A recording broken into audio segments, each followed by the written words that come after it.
avec le Crédit Mutuel, partenaire des grands événements sportifs.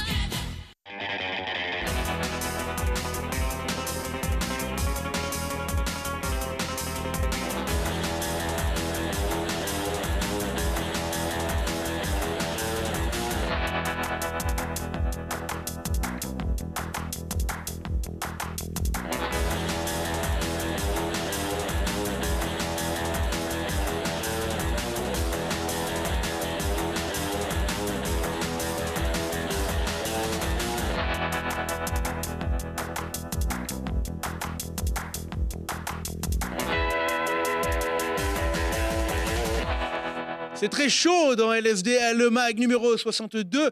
Bonjour à toutes et à tous, on est très heureux de vous recevoir, en tout cas de vous avoir avec nous pour cette nouvelle émission. Ah, j'ai pas beaucoup de chance, hein. Je suis entouré de petits jeunes plus ou moins talentueux. On va commencer dans l'ordre croissant ou décroissant, je vous laisserai le choix. On va commencer par le plus barbu, Quentin Roland. Salut Quentin. Salut Hugo. Comment vas-tu? Très bien. Quentin, spécialiste du tourniquet sur toi-même et ça. surtout du basket féminin. Ouais. Et puis des JO, donc je veux faire rentrer ce sport comme sport olympique, donc j'essaye. Voilà, le tourniquet un petit peu Ouais, de fauteuil. C'est pas mal. Je pense que tu as des chances de médaille plus que... Ailleurs. Non, j'allais dire quelque chose de méchant. Clément Chaussat. Comment tu vas, Clément? Eh ben ça va, je suis le chat blanc ce week-end. Ouais, et comme la dernière fois, tu as ton micro à ta bonnette un peu de Ça me travers. plaît pas comme c'est un style. Non, oui, mais la bonnette de travers, c'est un style. Et ce sera aussi un sport olympique. Un sport, voilà, on est bien, on est inventif, pas autant que Valentin Bride. Salut Valentin. Ouais, Clément c'est identifié comme le chat blanc, moi je suis le chat noir. Et Valentin Bride qui commente l'US de Pont, c'est une année difficile, mon petit Val. C'est très compliqué pour tout le monde et même pour les commentateurs. J'imagine, on en parlera tout à l'heure. Et pour sa première télé, il est venu la semaine dernière, mais ce n'était pas lui, car c'est Dupont avec un D que nous recevons. Lilian Ripper. Salut Lilian. Salut tout le monde. Spécialiste en rien du tout, mais on est très heureux de l'avoir avec nous, bien entendu. Allez, directement, on enchaîne avec le Flash, première partie.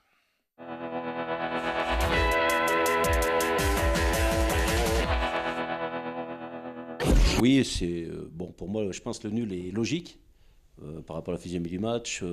La première mi-temps était assez équilibrée. On a eu deux petites occasions. J'ai mon gardien de but qui sort en tête-à-tête. Donc nul à la mi-temps. C'est ce que j'ai demandé à mes joueurs sur la deuxième mi-temps, c'est d'être plus regroupés en milieu de terrain et de se projeter sur l'avant plus rapidement. On a essayé, il y a eu quand même quelques phases de jeu intéressantes, mais ce qui nous a manqué, c'est un peu ce réalisme devant la cage et puis surtout cette finition.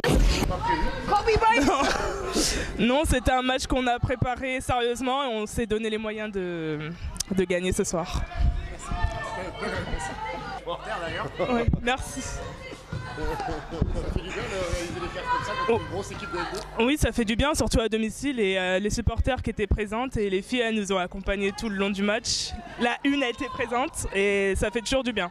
Oui, je crois qu'on s'est rassuré aujourd'hui sur ce qui n'avait pas très bien fonctionné contre Grasse, notamment la conquête.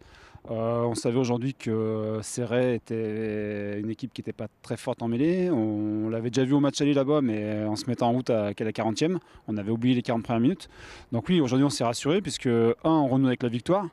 Aujourd'hui on est quasiment maintenu. Je pense que la dernière place ne peut plus nous être attribuée. Encore gagner des matchs pour éviter cette avant-dernière place et puis aller chercher plus loin que ce maintien.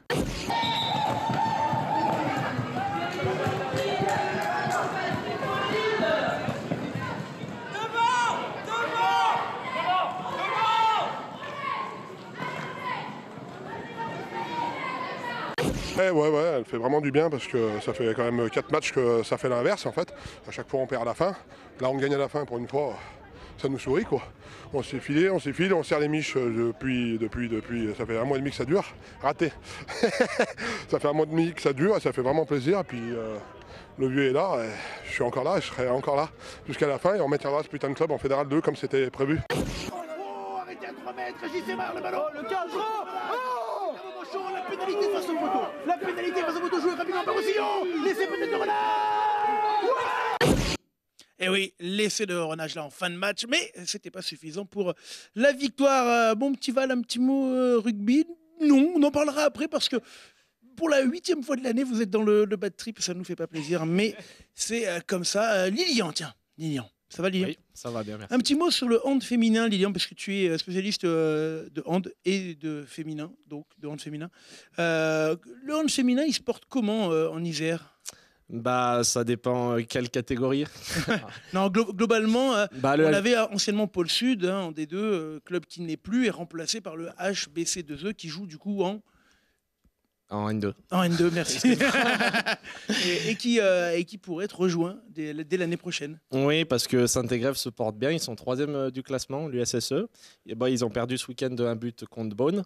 Mais étant donné qu'il y a les 8 premières qui montent, ils devraient monter en N2. Et donc, le club passerait du masculin au féminin. Parce que normalement, l'USSE en masculin se maintiendrait en N3. C'est un peu un changement de dynamique dans ce club qui a souvent été porté par les hommes. Oui, voilà, c'est ça. Bah, je crois que c'est jamais arrivé. Et donc, ça serait quand même pas mal de voir les filles en N2.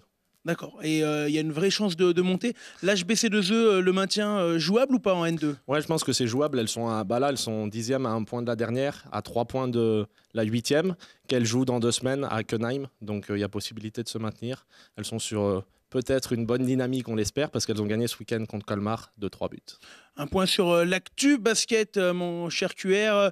Voiron va mieux et souffle. LBCTM, petit accident de parcours. Ouais, pour Voiron, un grand ouf de soulagement. On avait dit 3 étapes décisives pour le club sur le mois de février. Les 3 ont été validées dans la douleur parce que le match a été très compliqué samedi. Mais le job a été fait.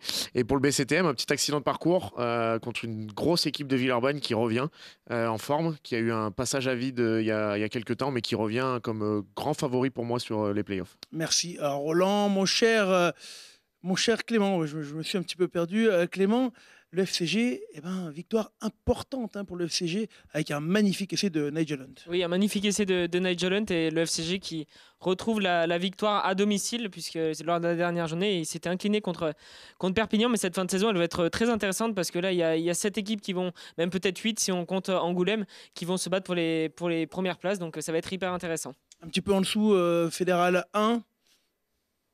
Oui, le VRDR qui gagne contre Chambéry. Un beau match, vraiment un beau derby entre 2 équipes qui ne pourront pas monter. Pour du beurre. Mais voilà, c'était quand même agréable de voir cette rencontre. Et Vienne qui cartonne aussi en Fédéral 1, Jean Prat.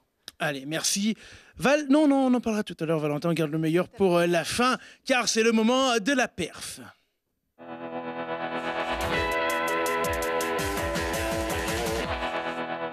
La perf, elle est bonne pour le GF38 qui va s'imposer. Valentin, je te donne la parole pour du foot. Du côté du Red Star, c'était un match de champion là. Et puis ça me fait du bien aussi de commenter des bonnes choses. Non, oui, effectivement, c'était un match très important pour le GF qui se battait contre un concurrent direct. Le match aller avait donné 0-0, même si un concurrent direct et peut y avoir une certaine rivalité, mais on sait qu'avec le Red Star, les supporters sont très amis entre eux. Mais là, le GF38 a réussi à s'imposer par un but de Belvito. Pas marqué depuis quelques temps. Pas marqué depuis un bon moment, c'est très bon pour la confiance de l'attaquant grenoblois et le GF du coup consolide sa place de leader en tête de National 1. Avec la victoire compliquée contre Créteil, mais à 94e le petit tir au but qui va bien, finalement au classement l'écart se creuse avec le 4e. C'est exactement ça, le 4e qui est Cholet. Cholet qui n'a pas gagné ce week-end, qui tourne au ralenti en ce moment. Le GF signe la très très bonne opération de cette journée. On va revoir le but déjà marqué par le GF38. Voilà, le but de Belvito. Non, c'est un petit résumé de la rencontre. Donc on a un peu plus que le but.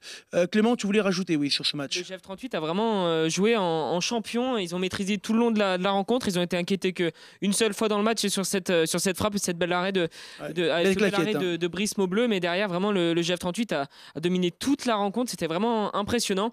Et voilà, à l'extérieur, ils confirment quand même leur très bonne forme. Et là, on voit le but de Belvito, un peu chanceux, puisque ce ballon est contré, mais il fait vraiment beaucoup de bien. Et il va compter pour la suite, parce que derrière, Rodez aussi, ça n'avance pas. Allez, le classement de ce championnat national où vous allez pouvoir vous apercevoir que le GF38 est leader avec 10 points d'avance sur le 4e, qui est le premier qui ne monte pas.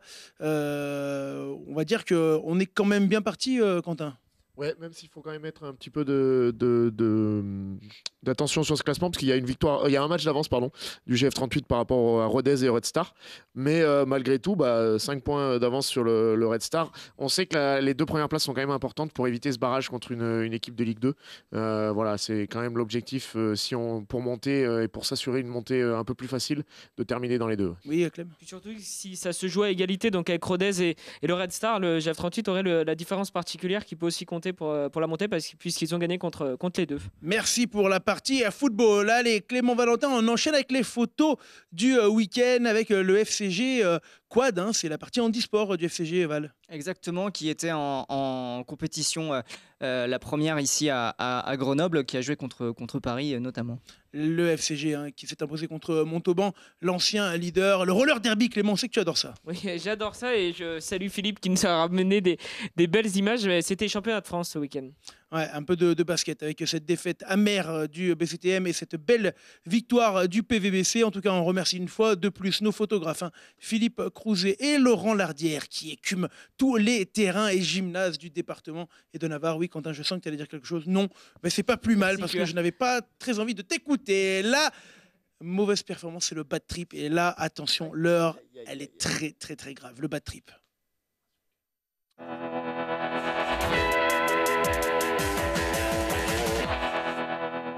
Alors qu'on m'excuse, je devais lancer autre chose, mais c'est pas grave, on est dans le bad trip. On va parler du bad trip. Valentin, le bad trip.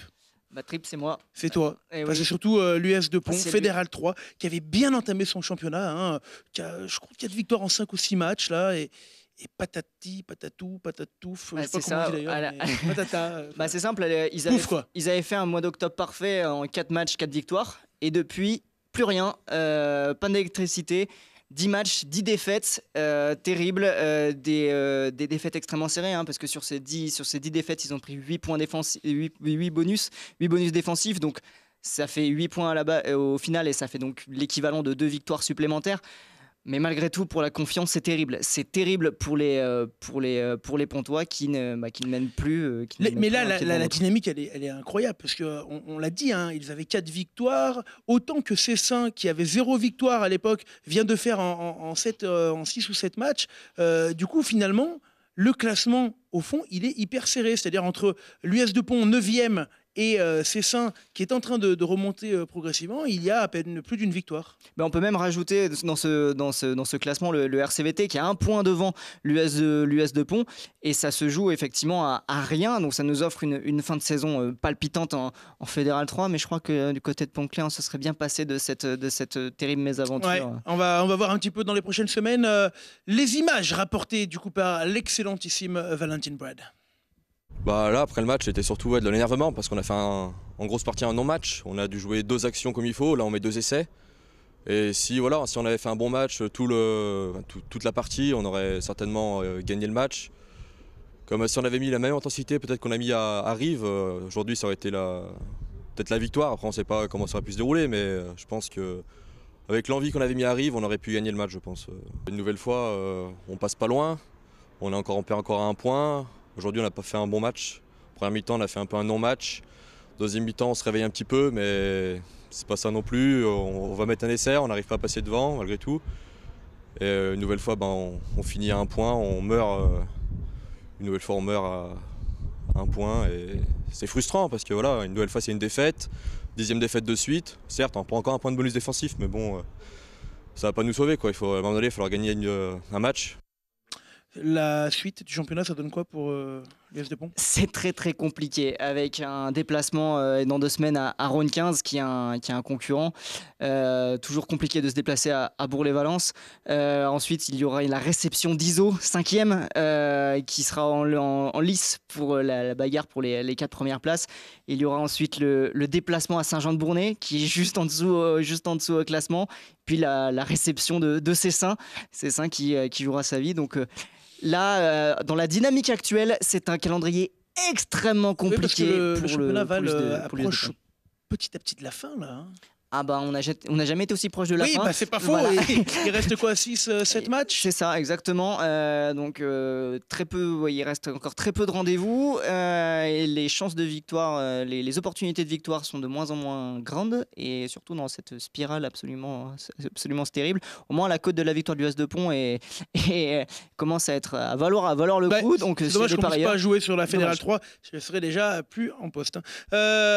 Et bien voilà, on va parler du flash que j'avais oublié, la deuxième partie du sport dauphinois préparée par les chapis-chapeaux de la rédac, Clem et Val.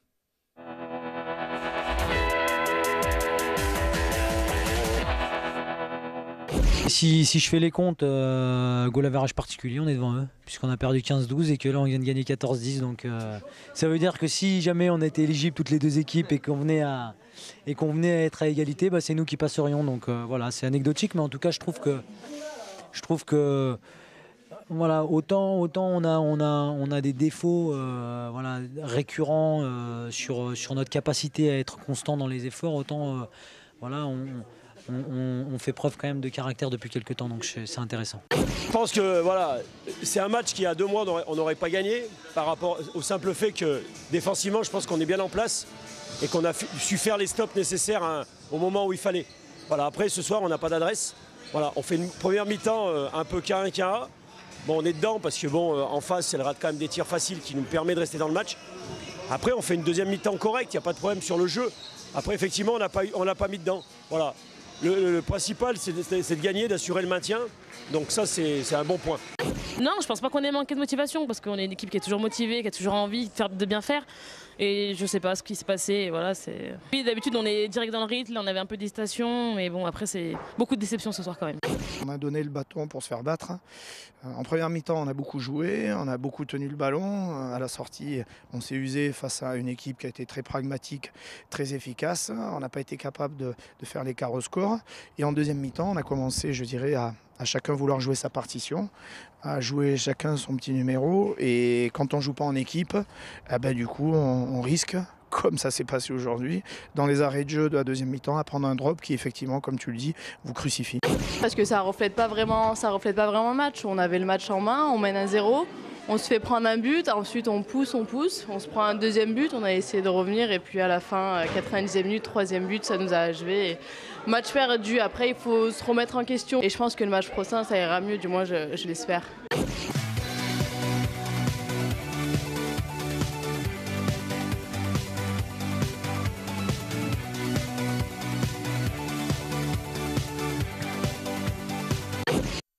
Voilà, de retour sur le plateau de LFD Le Mag pour parler des JO. C'est la chronique LFD.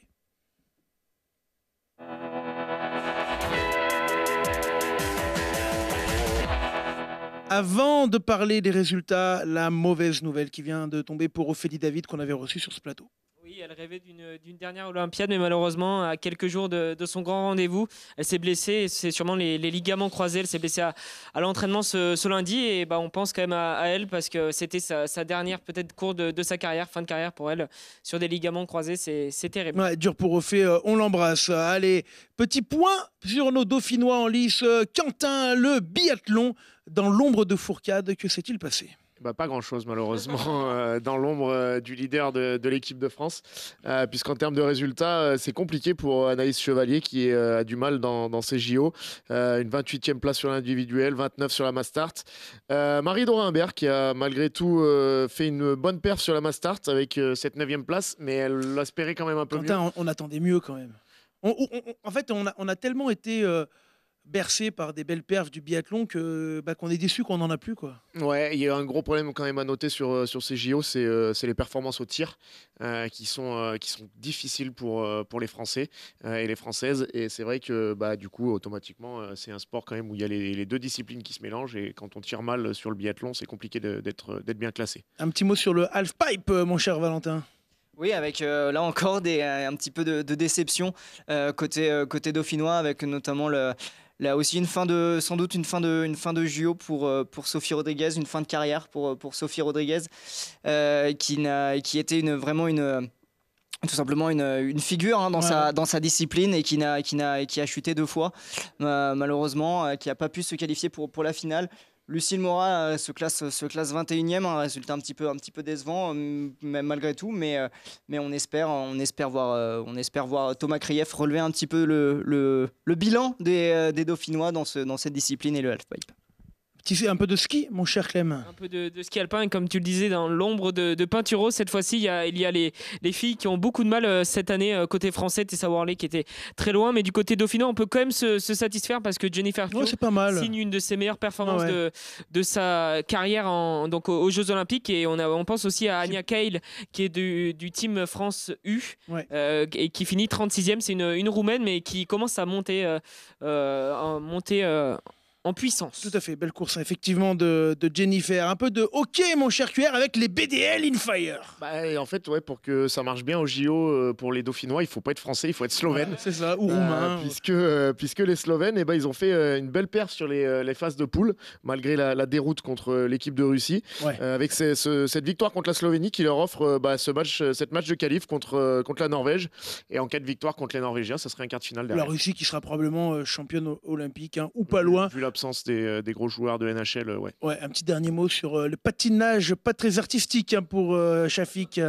Non, effectivement, ça a quand même été artistique, mais le pauvre Shafik Bessegui a eu du mal. On en avait parlé la semaine dernière lors de l'épreuve par équipe. On espérait qu'il puisse se rattraper, se faire prendre un peu de plaisir quand même sur la patinoire de Pyongyang. Malheureusement pour lui, ça s'est pas très bien passé. Il ne terminera pas ses JO du coup sur les plus hautes marches du podium. Allez, en 2 mots, l'agenda de la semaine prochaine, il n'y a pas de rugby amateur. Ça va être allégé avec GF38 Pau. Ça sera en direct vidéo sur LSD notamment. Le GF en déplacement à Vendenheim, ça c'est de la D2 féminine. À noter handball, Bourg de Péage Fleury, très gros match. D'ailleurs, les joueuses de Bourg qui ont gagné du côté de Dijon. En volée, le début des play-down en direct sur LSD, commenté par Valentin Brad Gvuk contre Puck, le match des universitaires. La suite avec le FCG en déplacement à Narbonne pour, pourquoi pas, confirmer le match de Montauban. Et en basket, un match ultra important. Quentin, un petit mot quand même. BCTM Monaco Coupe de France. Outre le fait d'aller loin en coupe, on l'a dit, on l'a répété, ce match peut être décisif dans la course à la qualif, non? Double enjeu, premier enjeu sur les points, puisqu'on l'a dit, ces rencontres de Coupe de France peuvent amener des points en championnat dès les huitièmes de finale, donc les 2 tours là. Et surtout, le deuxième enjeu, c'est de jouer un rival contre lesquels elles vont se déplacer à Monaco dans la suite du championnat pour la qualif en play-off. C'est un rival direct pour les play-offs. Donc, Monaco qui avait éliminé déjà le BCTM l'an dernier, c'était en demi ou en quart de finale, je crois, le plateau des quarts de finale. Demi-finale, c'est pareil. On n'est pas loin de la finale. Allez, le dessin de notre ami Jerms pour terminer avec le duel des coachs de basket. Et pour une fois, c'est Voiron qui gagnait le BCTM. Enfin, pour une fois, là, j'ai pris les gros yeux de Quentin, mais cette année, en tout cas, Voiron a gagné, le BCTM a perdu. Mais ce qui a gagné, c'est la couleur du survêt de Mike Corté. Il faut le dire à Mike Corté, le Harlequin. Et le Harlem Harlequin, ça ne veut rien dire. Ouh là là, je sens qu'on va passer tout de suite à la deuxième partie parce que là, on va envoyer du lourd, du très lourd. On va même soulever du lourd. On va parler d'haltérophilie, les amis. Et Pierre Fula ne sera pas avec nous. On se retrouve dans quelques secondes.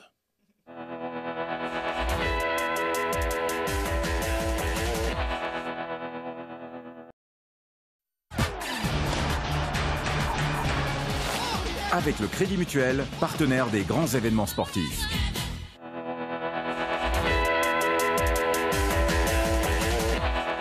Retour sur le plateau de LSD Le Mag et une fierté particulière. Aujourd'hui, on va parler d'un sport qu'on ne parle pas habituellement et dont on ne parle pas assez. Et pour ça, j'ai le fils spirituel, l'arrière-petit-fils spirituel de Pierre Fula avec nous, Valentin Brad. Salut Valentin, depuis tout à l'heure, comment ça va? Très bien, qui d'autre mieux que moi finalement pour parler d'haltérophilie?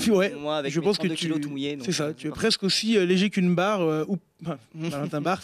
Voilà, il fallait que ça soit fait.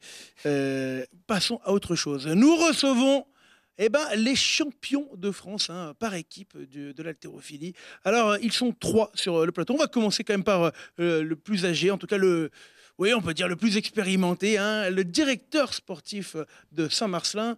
Comment il s'appelle d'ailleurs ce club? L'Athletic Club de Saint-Marcelin. L'Athletic Club de Saint-Marcelin, c'est encore mieux dit par vous. Daniel Ménoni, salut Daniel. Bonjour. Comment ça va? Super, depuis qu'on a gagné, on est vraiment fiers et on espère l'an prochain continuer à garder ce titre. Saint-Marcelin est une ville de champions. On avait reçu les rugbyman également champions de France. Votre fils Daniel qui est là, salut. Enzo qui est président, qui est en même temps athlète, qui nettoie un petit peu je crois, qui récupère le courrier, c'est un peu tout ça hein. Ouais, à peu près tout, sauf le ménage, pas vraiment. Comment ça va? Ça va bien. Ouais. Ça va. Jeune champion de France.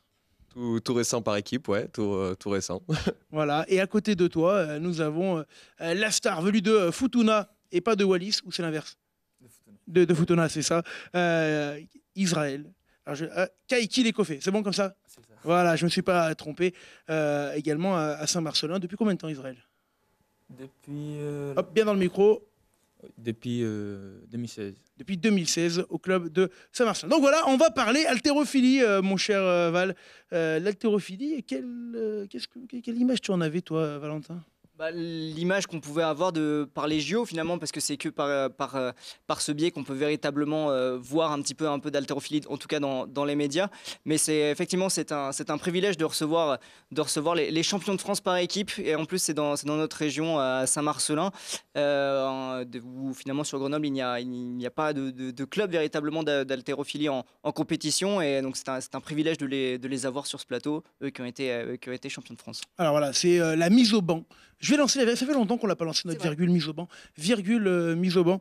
Non, on l'a pas. C'est pas grave parce que du coup c'était pas prévu. On va commencer à parler de Israël, la présentation un petit peu de Israël. Qu'est-ce que tu peux nous en dire? On a quelques photos sur Israël, et puis tu vas nous dresser en quelques mots son palmarès peut-être, Val. Israël, comme il nous l'a dit, il est arrivé au club en 2016, tout simplement. Il est donc champion de France en équipe avec Saint-Marcelin, bien évidemment. Il a eu quand même 3 médailles aux Jeux du Pacifique. Une d'or et 2 d'argent, si je ne dis pas de bêtises. Donc une vraie référence. En plus, il est tout jeune. Hein. Tu as 20 ans, Israël. Donc une vraie pépite finalement dans ce club de Saint-Marcelin. Mais alors Wallis et Futuna, on en parlait tout à l'heure, mais c'est la patrie du rugby. Ça, nous on la connaît bien à Grenoble. On a eu les frangins Taoufif et Noah.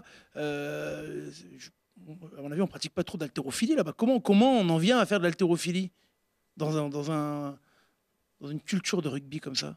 Ça a été très dur, mais comme mon père aussi le faisait avant, du coup j'ai suivi le chemin que faisait mon père, et c'est comme ça que j'ai aimé l'haltéro que le rugby. Tu en as fait du rugby? C'est vrai que le rugby, on commence des jeunes et c'est le sport le plus pratiqué chez nous. Du coup, des jeunes, on le pratique et on est à fond dessus. Et alors, est-ce que à Futuna, ils suivent un petit peu tes aventures? Oui. Oui, ils ont un œil quand même sur l'haltérophilie. Oui, tout le monde m'encourage, ils savent tous que je suis dans l'haltéro et que c'est le sport que j'aime, et voilà. Ils m'encouragent tous. Daniel, comment on accueille comme ça un jeune venu de Wallis et Futuna à Saint-Marcelin? Comment un jeune de Wallis et Futuna en haltérophilie arrive à Saint-Marcelin? Alors, nos relations avec Wallis et Futuna ont débuté il y a déjà une vingtaine d'années, puisque en 1995, on a déjà accueilli un Futunien et un Wallisien qui ont été champions de France, qui ont été en équipe de France. Alors, ça me permet de les saluer s'ils nous regardent, Apolosio Tokotou et puis Kiko El Afala, et qui aujourd'hui, Afala, a quelques enfants et qui pratiquent aujourd'hui aussi l'haltérophilie au sein du club de Saint-Marcelin. Ils sont 4, pour pas dire, et à l'époque, ils disaient tiens, ma future génération, ce sont mes enfants, et ils pratiquent l'haltéro aujourd'hui, ils sont minimes et cadets. Donc il y a une vraie culture en fait, alors contrairement à ce que j'ai dit tout à l'heure, de l'haltérophilie.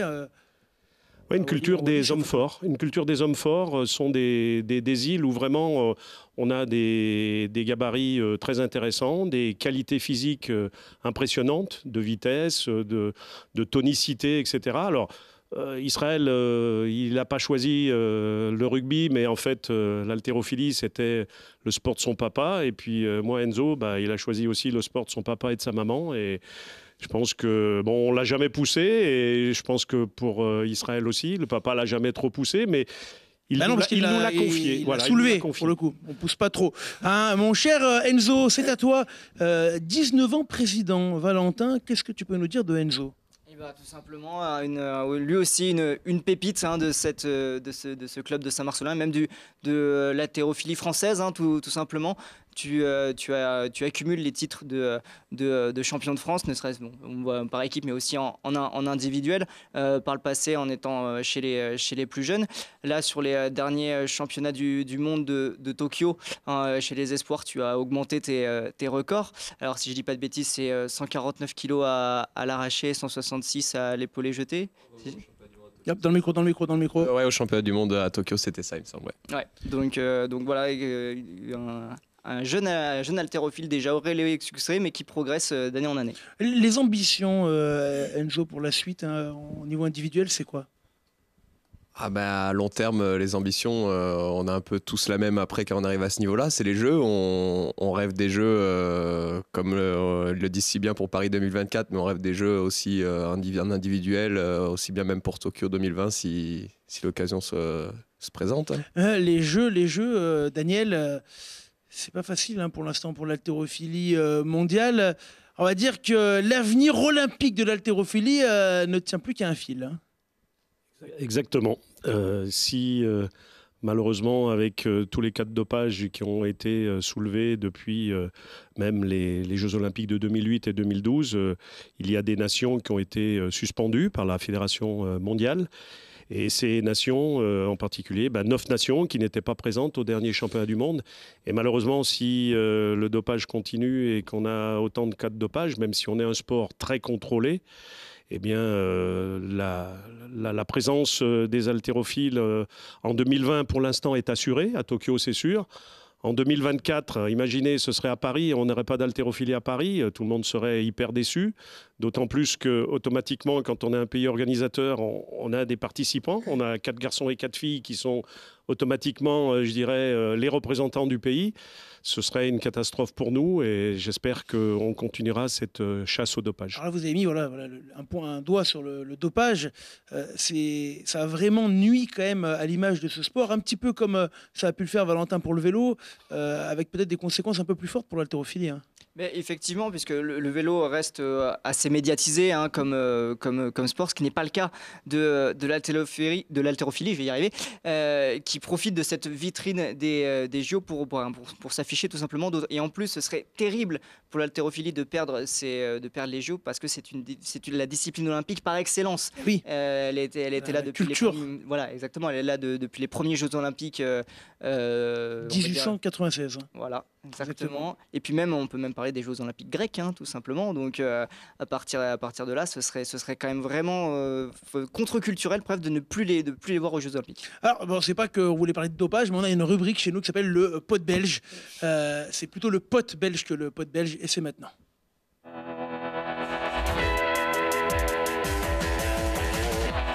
Le pote belge, ce sont des questions de gens qui ont vraiment envie de vous poser des questions. Ou qu'on a un peu forcé, on va dire la vérité. La première, elle est pour toi, Enzo. Salut Enzo, alors félicitations pour votre titre de champion de France par équipe. Et je voulais te demander, c'est grâce à qui que vous avez gagné ce championnat? Allez, bonne continuation, salut. Alors, est-ce que c'est grâce à Kylian ou pas? Est-ce que c'est grâce à lui? Je sais pas. On va dire que c'est grâce aux 5 de l'équipe. Après, on peut sans doute dire merci à Kylian aussi. On en rigole souvent parce que dans la semaine, avant la fameuse compétition, on a mangé au restaurant ensemble. Donc, Kylian, c'est un athlète de Saint-Maur avec qui on a été en pôle pendant 3 ans, donc avec qui on est bien amis. Et on a parlé de son équipe qui était en tête du championnat et on lui a dit qu'il pouvait peut-être buller pour nous laisser gagner. Buller, ça veut dire? Buller, c'est rater 3 essais dans un mouvement, donc enregistrer un 0 pour l'équipe. Et on avait dit, tu peux peut-être buller pour que Saint-Marcelin passe en tête, et en rigolant, et au final, c'est ce qui s'est produit le samedi. Voilà, c'est moche. Un petit peu, mais bon, ça fait du bien quand même. Question suivante et collective cette fois. Salut tout le monde, je voulais savoir un truc. Parce que j'étais intéressé par l'haltérophilie. Et je voulais savoir si être haltérophile de haut niveau, ça aidait à pécho de la gonze en fait. Je voulais savoir juste. Bon, c'est une question que Valentin se posait également. Quelqu'un peut-il répondre du coup Non, je sens quand même malaise sur. Qui c'est qui veut répondre à ça, Tino? Non, en vrai, quand là vous êtes avec des filles, moi je fais du foot, moi je fais du rugby, moi je fais de l'haltérophilie, c'est pas fréquent quand même. C'est pas fréquent, ça engage la conversation peut-être, mais voilà. Après, est-ce que Valentin, ça aide? Je sais pas. C'est comme ça qu'il faut aller. Israël, tu vas te lever. Hein, si tu es d'accord, tu vas nous montrer un petit peu, parce qu'il y a deux mouvements dans l'haltérophilie. Hein. Il y a l'épaulé jeté et l'arraché. Pendant que tu nous montres, Daniel, hein, qui est un expérimenté, est-ce que tu peux nous expliquer la différence entre les deux gestes?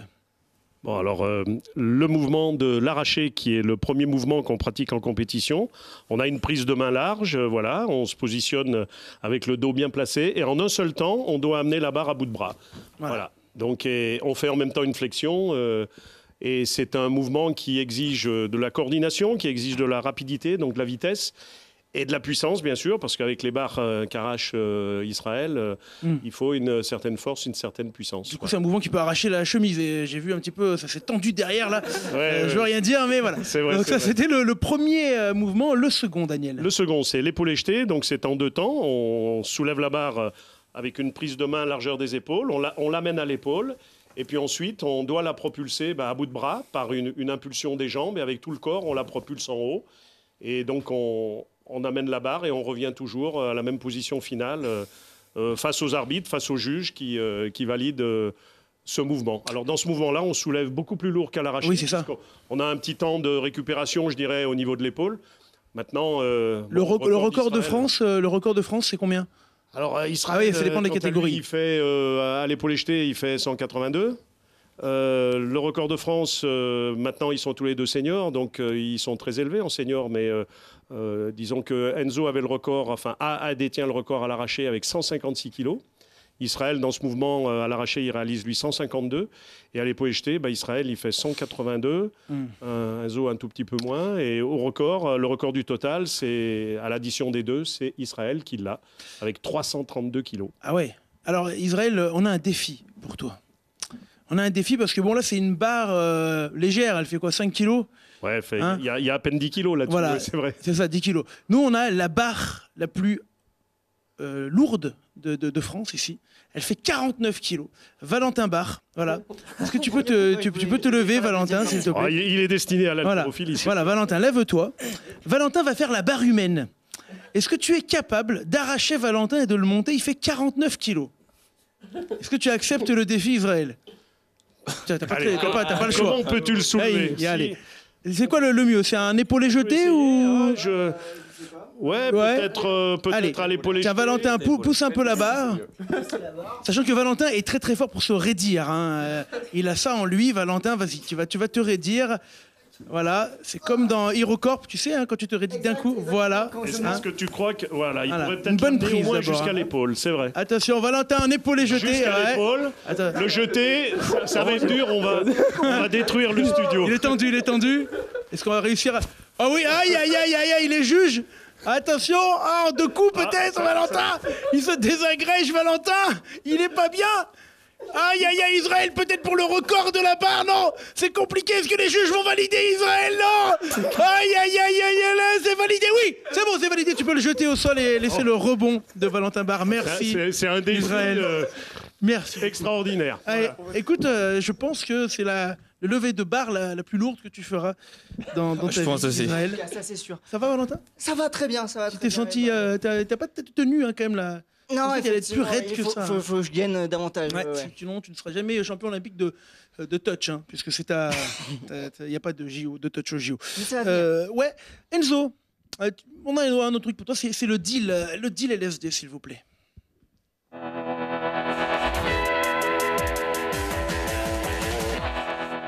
On se remet de nos émotions avec le deal. Le deal, c'est des questions rapides. T'as pas trop le temps de réfléchir et elles ne sont pas écrites par moi.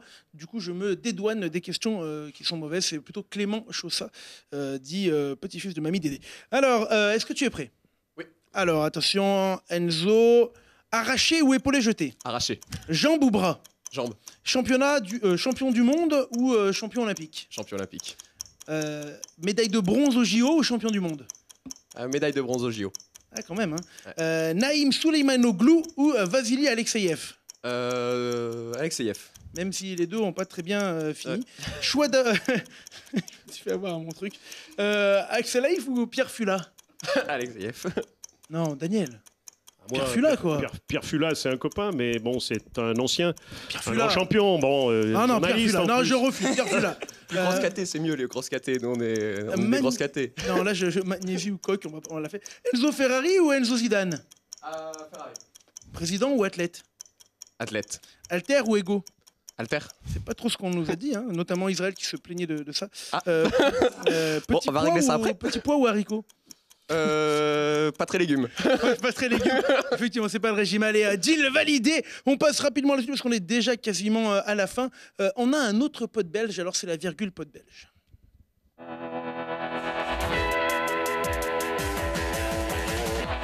Et cette fois, c'est collectif, une nouvelle fois, une question féminine, s'il vous plaît. Salut les champions, alors moi j'aurais bien voulu savoir si vous avez déjà été jaloux l'un de l'autre, que ce soit au niveau performance altéro ou autre. Ah, ou autre? Qu'est-ce que Alexia sous-entend? Je sais pas. Non. Moi, Israël Je sais pas du tout. Merci. Moi, il botte en touche. Hein. Daniel, on n'assume pas, a priori, dans l'haltérophilie si c'est parce que... C'est dur pour un papa ou pour une maman ou pour une sœur de trouver des petits défauts chez les copains, comme on dit. Allez, on enchaîne avec la question, cette fois, de Vincent. Bonjour, déjà félicitations pour le titre. Une question magique pour vous. Comment ça se fait que l'haltérophilie a du mal à passer en page sport du Dauphiné libéré? Voilà. Alors, j'ai pas compris la fin de la question, on a parlé du truc. Bon, bref, en tout cas, l'haltérophilie passe sur LSD et nous, on est très fiers de vous recevoir. C'était involontaire, cette question. En tout cas, on est très heureux de vous avoir reçu. On n'a pas le temps de parler des C2F, mais c'est pas grave. Daniel, merci beaucoup de porter à bout de bras ce sport. C'est beau. Porter à bout de bras. Hein? Moi, je porte un petit peu moins maintenant. Un peu moins. Qu'est-ce qu'on peut vous souhaiter, Israël, Enzo? C'est une médaille olympique dans le futur? Israël? Faire les JO. Faire les JO, hein, c'est vraiment la volonté suprême pour vous. Merci beaucoup. On va vous suivre de près avec l'haltérophilie. Prochaines échéances pour votre club? Là, c'est un peu le calme. On prépare la Coupe de France par équipe mixte, donc où on garde les 3 mêmes de l'équipe avec Teddy et 2 filles du club pour compléter l'équipe. Puis après, en individuel, les championnats de France fin mai. Merci beaucoup Valentin, spécialiste de l'haltérophilie et de la barre aussi. Car c'est comme ça et on vous donne rendez-vous la semaine prochaine pour la numéro 63. On vous embrasse très fort. Ciao, ciao.